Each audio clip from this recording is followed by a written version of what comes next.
radio on Berlin. Okay, so, hey, this is Jason Honea, a.k.a. The Shitty Listener. I am Boy True, and this is Brave Ear Radio, hosted by Radio on Berlin. Welcome to the first installation in a series we want to do on the immediate neighborhood, Oranienstraße, Cottbusser, other locations as well. I'd like to focus on people who've been here for a while, have contributed to the neighborhood, and also observed the neighborhood change. Our first guest is David Pollack from San Francisco, California. David, you and I are both from San Francisco. We've been here for quite a while. You've been here a little bit longer than me. Yeah, December 1981 is when I came here. Okay. And you've been doing Destiny bookings since 1983, if I understand correctly. Exactly. Okay, but you don't just do Destiny, you do a few things. So this is kind of what I wanted to talk to you about. Why don't we walk? You can basically tell us a little bit about yourself, how you got here, why you came here. Well, I think what's funny right now is like we're walking down the Waldemarstraße, which was cool because we're going to get to what used to be the Cassette 36 or also Front Kino afterwards, which inevitably I was looking for a bigger office at some point for the music because agencies started growing because all of a sudden everybody was saying that punk is dead. And then I was working with bands like Offspring and Green Day, and so it obviously wasn't dead, and people got surprised because they didn't see that coming, but it was kind of music that I understood because I come from that California punk background. But right here is an interesting thing, like what you're looking at on our way to this is what used to be the Born to Be Wild, which became the Hells Angels live-in center, and Hells Angels, really? Yeah, it was. This used to be the building that they lived in, but still, I think a lot of them still live in it. But you know, we're talking about a long time ago, so these people generally backed out of that world, or they're living normal lives. They have tattoo shops, doing normal business, and what have you. But so that used to be the spot where they were. Coming up here on the 33, this was.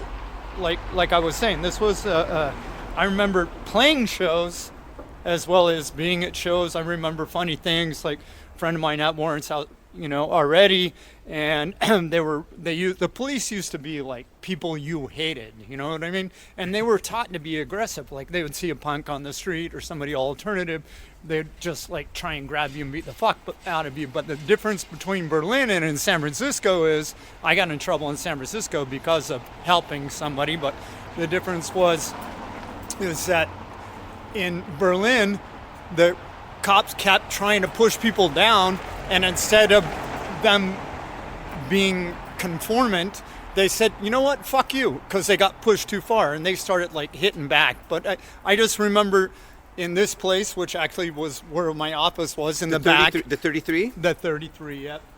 You want to walk in there? Yeah, or let's go over Okay. So in this place, I remember like a friend of mine, like I said, he had warrants out, and the cops would storm in and arrest everybody and beat you up a little bit and bring you into the station and then let you go at 5 a.m. when you had no way of actually getting home, which was great fun.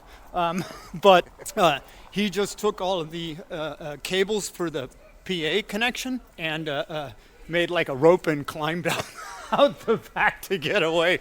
We all got arrested. Here's the funniest thing, though. We got arrested one of the times, and it was also here, and the police had us in the wagon, and they're beating us up. And the more you talk, right out front. The more you talk, the more you're going to get hurt. And there was one guy in there, he didn't belong to us.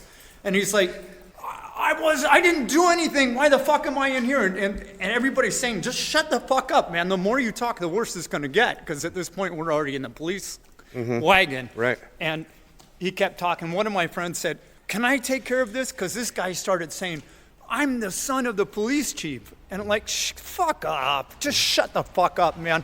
And then he said to the police officers, can I take care of this?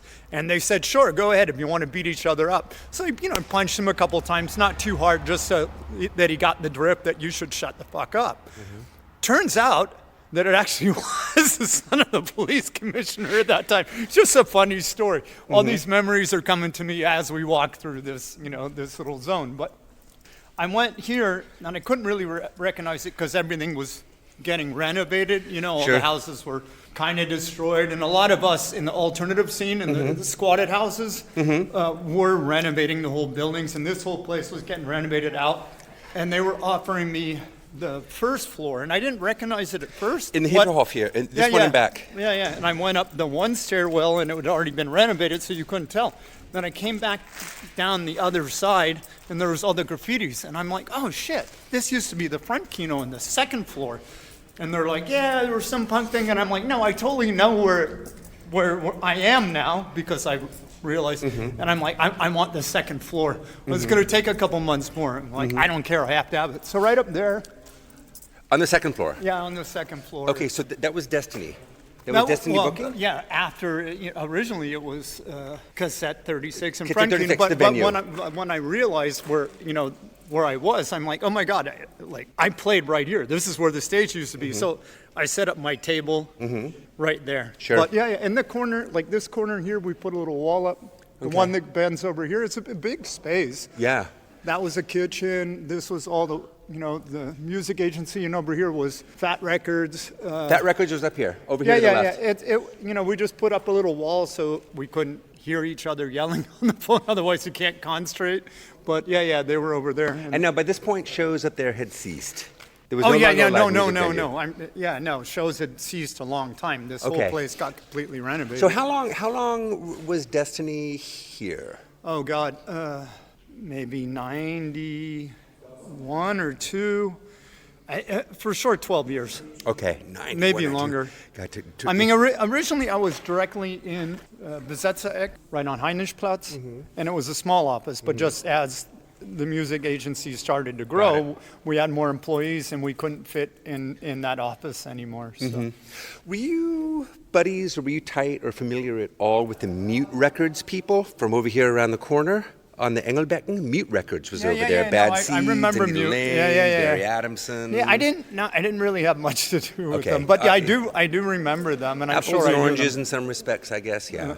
Okay. And now, why did Fat Records come over here, or how did you get involved with Fat Records? Well, I mean, obviously, me and Mike have been friends for a long time, and since '88, and they just needed somebody to do all the marketing and the distribution for them in Europe, and he asked me because we were friends, and I said, okay, whatever. You're going to have to pay the people that are going to be working there, and I subsidize it, so I prepaid for it, and just every month we send him a bill for like what had been spent, and obviously, we made a whole budget of like how much we would like to spend, but it's not our money; it's his money, so he needed to give us a go. Okay, that's cool. I only found out recently that Fat had been here for a while. I did not know that. I've been in the street now for 2 years. Okay. And it seems more and more as I give walking tours through the area, it's always individuals, private individuals like you right now, who are coming out and saying, "What are you guys talking about? Did you hear about what was going on over here for about 4 years, back in 86 to 90? I said, no, I didn't hear about that. Didn't know about that. So, okay, so we're aging ourselves now. 1970 San Francisco. At that point in time, my sister was living out in the avenues. Okay. I was staying with my sister at that point in time on weekends, whenever I could. Was aware of punk going on in San Francisco. Way too young to actually go to that stuff, but any chance I got, I loved... 77, 78. 78, 79. I love to sneak away, go to the poster shops, go to the head shops, in up North and down Beach. Columbus and North Beach, and then I would North, see these people walking around all over the place, and I would notice the graffiti. Now, I know you're probably about a year or two older than me, I'm not exactly sure, but you grew up in the Mission around then, right? Yeah, I mean, we lived everywhere. We lived up in North Beach for a little while, but it just like it started out in the nicer neighborhoods like Panasas, Ashbury, and then we were in the Panhandle. But as rent slowly grew, which was still ridiculously cheap compared to what it would be now, my family had to move because I was a child of multimillionaires, so meaning we had Medi-Cal and food stamps. And so my parents did work sometimes, but definitely weren't making enough money to live. Okay. That was we'll stick with the punk thing, but that was a cool thing that it's hard to believe, but actually they did have a good social system to help people who were not earning enough money in the early 70s, and in came Reaganomics and fucked that all up. But the punk rock thing, it was like, for me, it was cool. I hung up, as young, didn't give a fuck kind of person, and I hung out with some bikers for a little while. I was like, what is it, the the junior, you know what I mean, like the young guy that hung out. And then I found from the amusement park right next door to the Mavoya Gardens, there was a bunch of, you know, it was, back then it was arcade next to the map. Yeah, that old exactly. arcade. Oh god. Exactly. And I used to play air hockey there with my friend. That place And smelled like cum. From all the peep show parlors up and down around the the street. corner, The yeah, smell it would could just be. seep in. Oh god. No, so I used to play air hockey, and then like the In the City single came out. I guess it was at some point in '77, and they put that on the jukebox. And you know, when I hear it from their jam, and when I hear that now, I think like, yeah, that's kind of poppy, you know, and moddy. Sure. But back then, it just made me super aggressive, you know. And so I started getting into punk, and right next door was the Mavoya Gardens, and all these people were a little bit older than me because they're all going to the Art Institute. So I'm a young teenager, and they're all in their early 20s. So I figured if I hung out there, you know, I could go get some drinks. And, you know, if I kind of looked like them, it would work. And I hung out with them. And I just realized that this was a totally different life. And I was way more connected to them than I was connected to any bikers. You know, just me, not to say anything bad about bikers. That's a brotherhood, and I'm sure most of them are great people when they're not killing people. But I just like that whole punk rock identity. You can do whatever the fuck you want. Right. Not like militant, like there's no orders that you have to take. If you don't like what somebody says or the way they act, then fuck them. You don't need to hang out with them, you know. So Sure. So- But you also got into a band that eventually brought you to Europe. Is that correct? No. The band, like, I played for fun in a couple of bands. I sang in a couple of bands, but I was never staying with a band than more than a couple of gigs. Okay. So when I came here, I ended up getting in bands. Okay. So you came here in December of '81, Yeah. and what band did you start a band or did you join a band? No, I started a band. People asked me to sing, and so I ended up starting a band with other people together. You know, obviously Yeah. I didn't start that first band alone. Like, these were other musicians that wanted to play music. Okay. And was this right here in Kreuzberg, in this neighborhood? The very first band was in Schöneberg. Okay. And we were in squatted houses there. I ended up moving to Kreuzberg, but What band was that?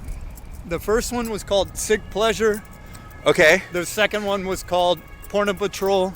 Okay. And the third one was No Allegiance. Did the people here know that there was a Sick Pleasure in San Francisco? No, at that point, absolutely not. I think that we started just about the same time, and it was kind of funny because Sal and me were in the Mission. We were talking, or maybe we were at Target Video, who was a drummer. Okay. And we were talking about what would be a cool name for a band, and it was before I had left, or way before I had left. And somehow we came up with that name. Yeah. And ironically, I guess we both started bands about the same time. Are you talking about English, Sal? Yeah. Okay. I'm gonna say that their band was The better. The cobwebs are sweeping away here, talking about this. Wow.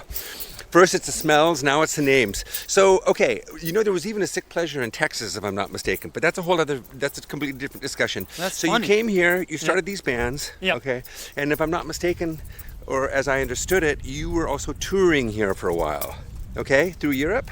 Yeah. No, we even it was 85 or 86. We also did a 7-week tour of the United States. Cool. I started finding people. Actually, the first time looking for local promoters, me and Dietmar, my guitar player from Porno Patrol, or at that point he was the bass player, hitchhiked through Germany and into other places in Europe, and we went to the venue and talked to them. And Cool. that's how you did it. I mean, you didn't have like I internet know, or any I of this know. shit, you know. You had, even you had ballpoint pens and notepads and telephones. and even like phone calls, and you know, you call a club and you get like a half an hour discussion of what shows they have, and then you can leave a message after the beep tone, but obviously the tape was always full, so you couldn't leave a message. So you had to actually physically go there Yeah. and talk to them. Okay, sure. Now, this prompted you to then start your own booking agency. Oh yeah, no, I mean, at first, like, nobody wanted to do. Here's a place too. It was Cafe Grands, right up on top of there. Yeah, Of the Because it was peach-colored building? Yeah, this big new fancy hotel here. Right. Yeah. Up there, And, where the and museum- the third floor, there was a cafe, and you had to look for spaces because nobody wanted to be affiliated with punk because punk hadn't broke in. I'd been there. I was there in '87. So I did show. Shit, that's where that place was. So I did shows there, and then we'd just bring a stage in and rent a PA, and luckily they had an elevator. You only needed to carry a certain amount of shit, but. And you would always be looking for venues, and a lot of people didn't want to be affiliated with punk because they were just thinking about, it's just a bunch of drugged out drunks, and Yeah.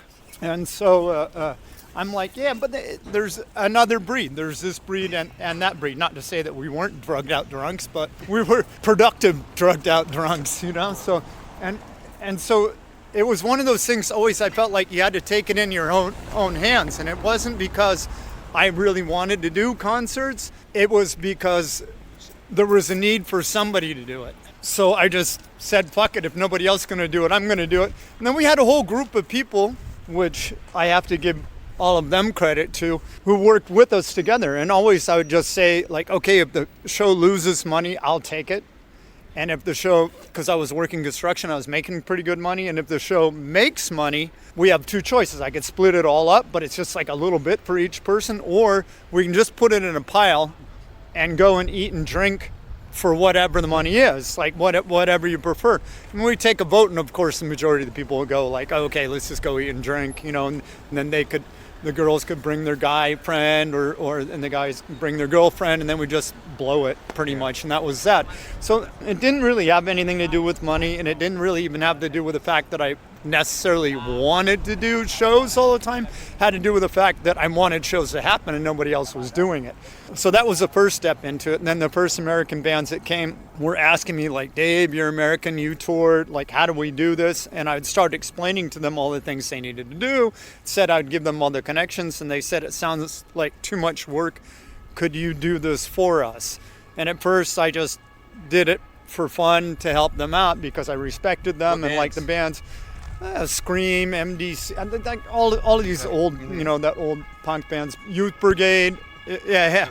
And so, I don't know, at some point then in the band that I was playing in, we finally got to a point where it's sad, where I think the best record we ever would have had, we had to scratch because two of the members became heroin addicts, and it just became too difficult for me to deal with.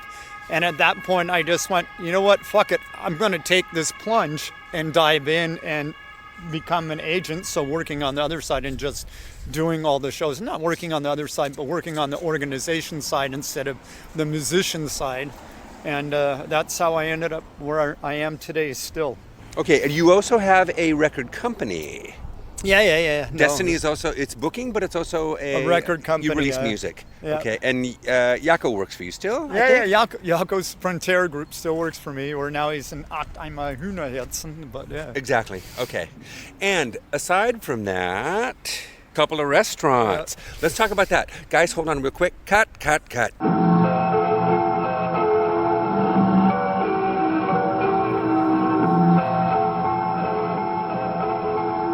Brave Ear Radio on Berlin. Okay, sitting here with Dave Pollack. Here we go again. So, I'm just curious, starting Destiny back in '83, your impressions of this neighborhood? For me, just coming to Berlin, like, the initial drive for it was, well, multiple things. I had a serious fucking drug problem, and I was hanging out at the Mission, and I'm really glad I came here because I cleaned up immediately as soon as I hit it. I was with my dad and my stepmother for 5 days. Oh, first winter. I still refuse to wear long sleeve shirts. You know what I mean? I still got short sleeve. I came here with way too thin clothes, Dickies, and a short sleeve shirt. It was minus 20. I fucking got sick for 5 days. Maybe a combination of the getting off the cocaine and the weather change. And then I ended up moving into a squatted house, and this whole thing of like... Berlin seems like an interesting place to have to come to get away from drugs. It wasn't the plan. The reason was, exactly, definitely because of the whole heroin thing. But my plan was just to get away and visit my dad, and then, it just happened that I had been doing too much coke for too long, and sleep deprivation made me aggressive, and probably hanging out in the mission probably didn't help either, because I was hanging out with a lot of the wrong people. But so I came here, and then this whole thing with the squatted houses and rebuilding the buildings and all the connections that they had, and just the revolutionary things that were going on. There was a lot of anarchists, and we were fighting the police, and that just kind of like, that was like, for a child's Disneyland, it was a teenager punk's Disneyland. You know what I mean? So I just felt like I was in heaven, like the punk dream world, the first playland. Yeah, the first demo I ended up with anti-Hague, you know, and then all of a sudden everybody started running when the police came, and I'm like, why are you running? Because before you were fighting them. And nobody said anything, because back then I couldn't speak German yet. I just got here, and they're all running away, and I'm wondering why. And then all of a sudden this big missile starts firing in my direction, and I caught up to them real quick, because I started running as well, because I didn't know what the fuck it was, and it was a giant gas grenade, you know, because they have those like bazooka things, and they were firing them.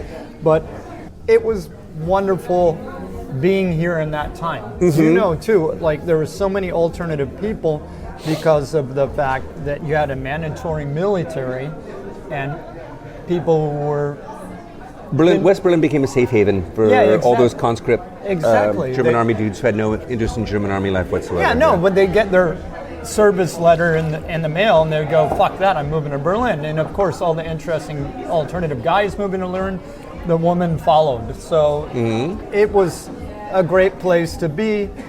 You could find work easily. You could live in a squatted house, and especially, you know, I like the productive ones where we were rebuilding. That's where I actually learned a lot about construction. And the perfect place at that time in my life. I like to describe Oranienstrasse when I first saw it as a kid. Aside from, what is now the Clash, I can't remember what that place was called back in the day, but that's where social unrest played in Berlin. But I ended But I ended up coming back with my girlfriend at the time for about 2 or 3 weeks. We were living down here at the end of Adalbertstrasse, directly on the wall. I can remember hearing the East German border dudes speaking to each other, not via radio, shortwave radio, but rather with bullhorns. Okay? So we had to contest with that all night long. It was freezing cold. Everything just completely smelled like brown coal and diesel. You could see GIs well, that's what all over the place. Hiding with. Well, GIs like maybe right on the border, but this was a no-go zone. Kreuzberg 36 was a no-go zone for GIs, because, you know, the chance of you getting the shit beaten out of you if you were one were extremely high. Okay, but my point was maybe I was seeing them in Schöneberg or maybe in Neukölln. I can't remember exactly, but all of Oranienstrasse seemed like it was boarded up. Lots of the places were like coal depots where you could go and get your brown coal. Yeah, of course. And there were little shops, bakers, butchers, cobblers, furniture repair place, which seemed like it was catering primarily to the local, for lack of a better word, Muslim community, Turks and Arabs. Yeah. That Möbel Klitzka, that political bookstore, it was there. I definitely remember that. Maybe the Golden Hahn was there. The Esso, of course, was there. But it seemed like everything else was just boarded up. It's funny though too, like Esso being what it is, you know, it was Turkish run in that point. Like I you know, they were definitely alternative, but I think a lot of the times, like with all the cool punk shows, they didn't even know what they had. You know what I mean? Like they knew it did well, and I think they were alternative people as well. And that's why, you know, when they saw the vibe, they were into it. Right. When did you begin to see the neighborhood really begin to change? Oh my God. 90s already? Definitely. Late 90s? No, early 90s, things were already starting to change, but people were fighting, you know, against it. Like here used to be a kind of yuppie furniture store, and back then there was extreme resistance to that. And so, you know, their window was getting smashed all the time. But yeah, maybe that was the mid-90s, I guess, when, you know, people were trying to move in, and at first they were faced with a lot of confrontation. And, you know, nowadays, like, that's gone. Right. What about these Nauningstrasse gang guys over here? Did you have to contend with them at all? Well, I trained a little bit with some of them for a little while. That's right. You're a martial arts expert? Or expert? You study, no, I'm okay. Okay, yeah. But yeah, there was a little group called the 36 Boys. Yeah. And They don't exist anymore? not that I know of. I'm sure there's still members doing things, but not that I know of. But also there's been multiple generations of them. So like when I see the documentaries right now over them showing what the 36 boys were and saying that these were the hard ones, they look to me more like the soft ones. It was a generation before that were like more like a real street gang. Okay. I mean, I think the generation after them came another run of heavier people. My son is completely fascinated by this stuff. That's why I'm picking your brain about it. Okay. Okay. Yeah. But they were, as in San Francisco, the Lords SF were the gang, and for this area too, the 36 boys were definitely the gang of Kreuzberg 36, without a doubt. What I did like about it is that 1st of May demo where the police provocated. I watched and maybe was involved in part of it. Disclaimer, maybe. The 87 one was the big one, if I'm not mistaken, right? The huge riot? Yeah, and it was the first time where I saw like a lot of the alternatives, punkers, and Turkish all come together as one. Because, the police really pushed it too far, and so we had like a little riot on our hands. People were smashing windows and, trying to light up police cars. Right. So. Right. But that was a cool vibe because it all came together. Before I've heard about places like the Wiener Blut, that cool little old Kreuzberg, old West Berlin looking rock and roll bar on Wiener Straße. That was one of the safe places where people would run to. If the cops were getting too nuts, people would take shelter in Wiener Blut for a couple hours. A lot of places were like safe havens. There was a lot, because this was an alternative neighborhood. So. Okay, so talking about the neighborhood changing, I know you are owner or part owner of Santa Maria, right? Yeah. The owner. Okay, but not just. You've got 2 or 3 other restaurants. Yeah. I've got what is it? Punk rock pizza mafia, more or less, which contains in total Casolare, Idui Forni. This is where I joined in. Casolare I wasn't partner in, but Idui Forni I That's the joined one in Friedrichshain, or the one No, and it was Casolare is the first one. Then Idui Forni was in Prenzlberg, and this point, like in Schönausallee, at this point, that was considered not a good neighborhood to have a restaurant, really. There wasn't that much going on there yet. But it was a standalone building, and we had a giant terrace. So we're going to get a standalone building with a giant terrace with offices above you where you can make noise till late in the middle of Berlin, nowhere. So that's why we took on that one.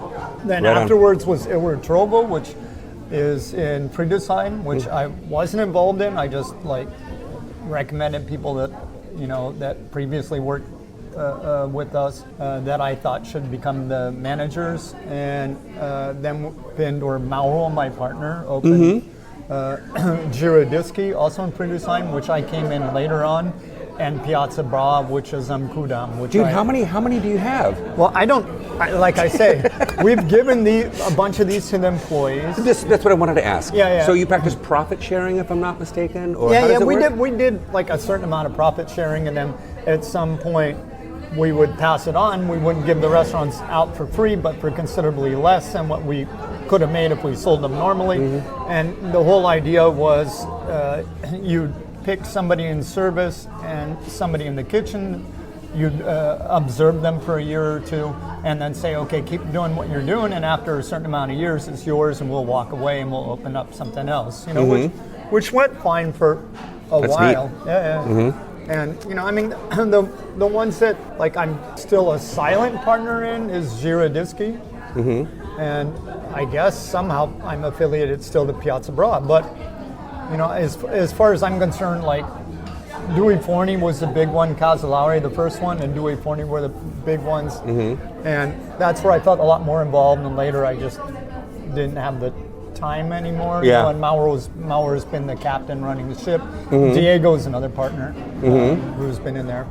Okay, all right, good to know. I haven't been there forever, but talking about it, when we're done, I think I might have to go over there and chomp a pie. Cool. Cool. Okay, so are you planning on any kind of future culinary project? No, right now I also have the Peruvian called Tupac, which is over near Merringdam. What is it? A Peruvian restaurant. Oh, wow. right now, basically, I'm so busy with the touring part that I don't have time for the restaurants really anymore. Yeah. Ariel, my cook, is kind of running that, or not kind of, he's running that place.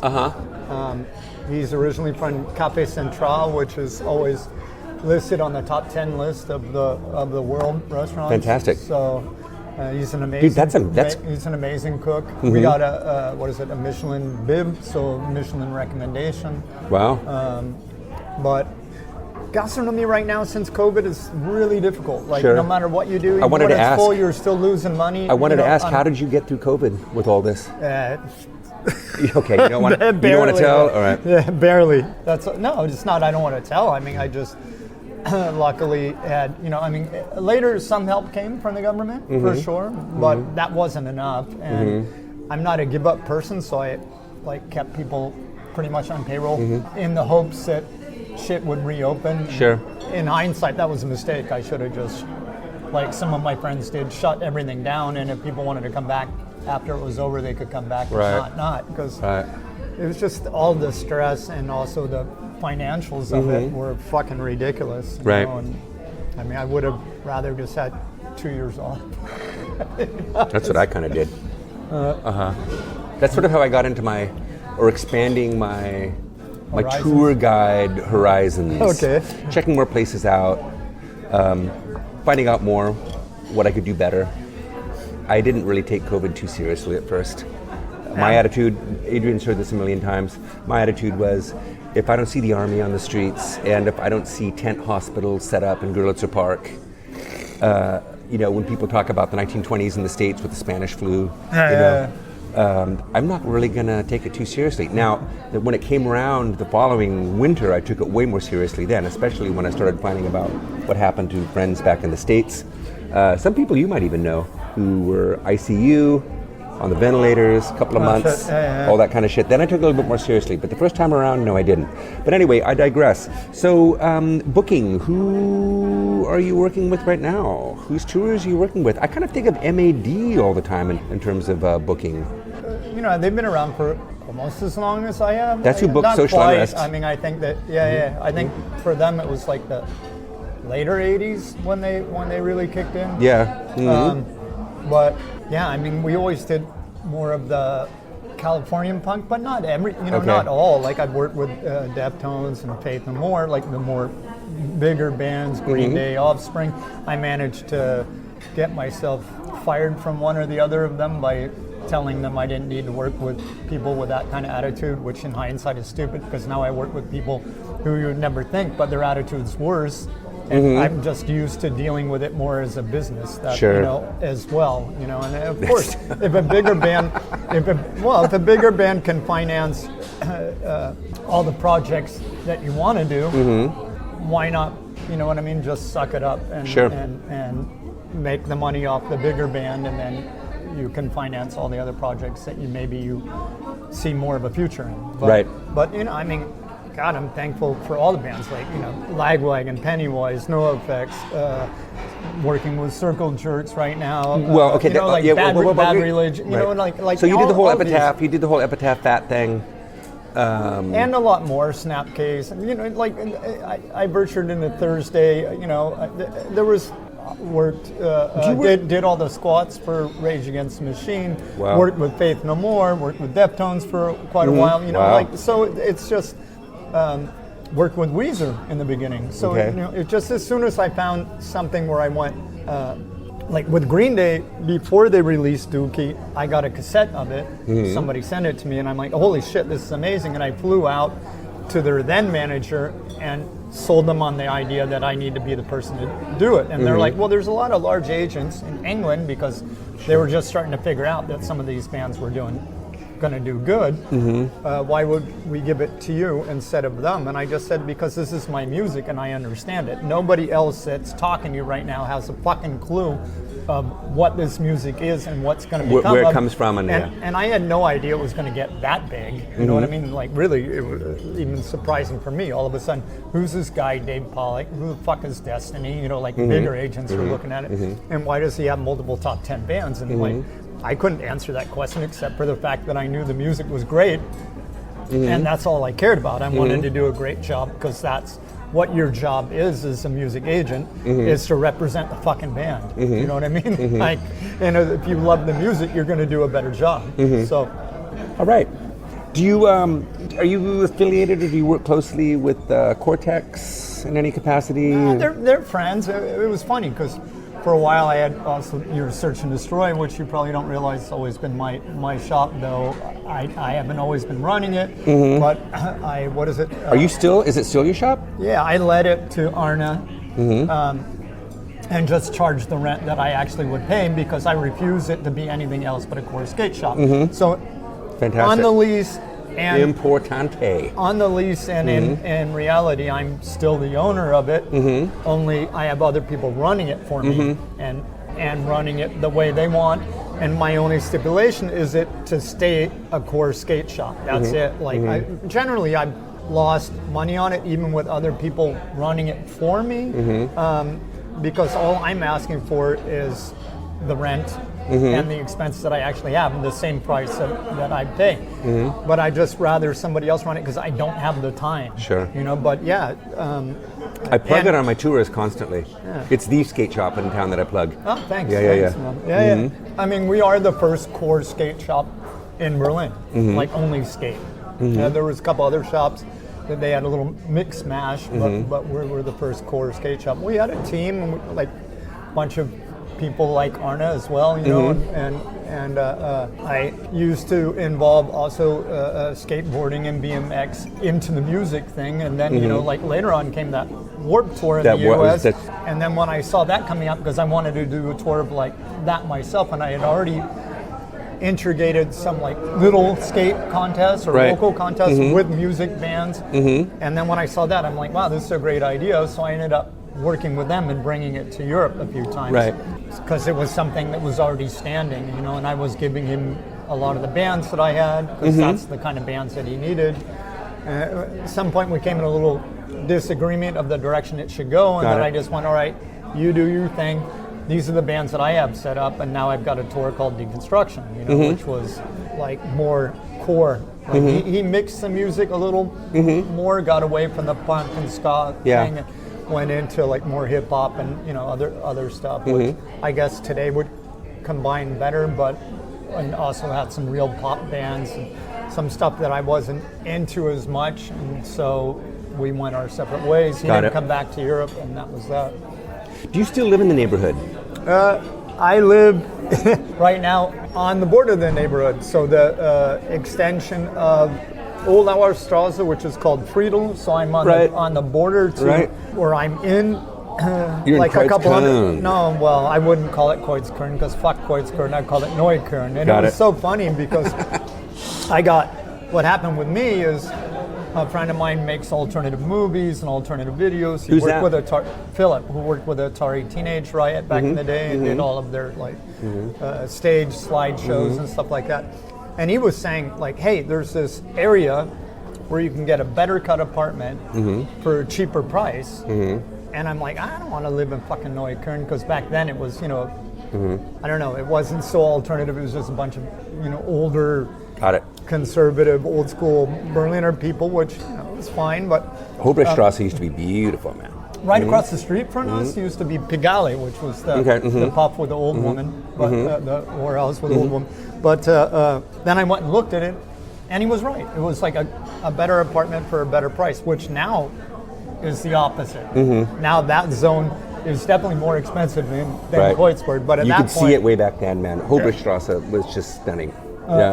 So in theory, I'm like, what is that? Maybe 70 yards into Neukölln. And I've been there for 26 years now, I believe. Right on. Friedelstrasse, just on a final note, there was a little squat Gemeinschaftszentrum there for a while. No, not about a squat. 5 or 6 years ago. It got squat. shut down. Okay, I knew about, like, there was this whole thing where my buddy Philip used to be, and a whole bunch of like alternative filmmakers, and they had this like collective. Maybe that's what it was. 2 houses further back, and they were paying rent, but it was really cheap. And at some point, somebody else bought the building and tried to throw everybody out, or pretty much did. And eventually, to massive protests, right? I seem to recall. I think. Oh, you're talking about the cafe, maybe. Right. Yeah. Yeah, there was a little bar that was there, but that wasn't squatted. The places, people were paying rent, but it was just old rent. Okay. You know, so that might have been what it was. Yeah. Okay. Well, Dave, thank you very much. Too much information. You'll have to edit the fuck out of it. This is Jason Honea, a.k.a. Boy True. I am the Sheeta Listener. I've been walking and talking with Dave Pollack. From Destiny. Destiny Booking record company, as well as a bevy of restaurants, etc., etc., etc. It's been a great pleasure. Don't Music forget that agency. Thank you very much. Wonderful. Thank you. Brave Ear Radio Berlin. Thank you, Radio On. Thanks, Dave. Boom, boom, dude. You have been listening to Radio on Berlin. Yeah!